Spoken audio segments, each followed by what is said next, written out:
Now to a Fox 5 update. Arrest documents say the man involved in a fiery crash on the Strip fell asleep at the wheel before slamming into a palm tree near the Venetian. 34-year-old Alexander Dawkins faces charges for driving under the influence and is out on bail tonight. The arrest report says his car caught fire because his foot was pressing the accelerator, causing his wheels to spin and his engine to rev.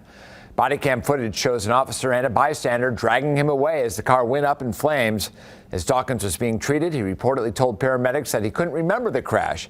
Just driving down the Strip, it's all he remembered. Dawkins is due back in court April 20.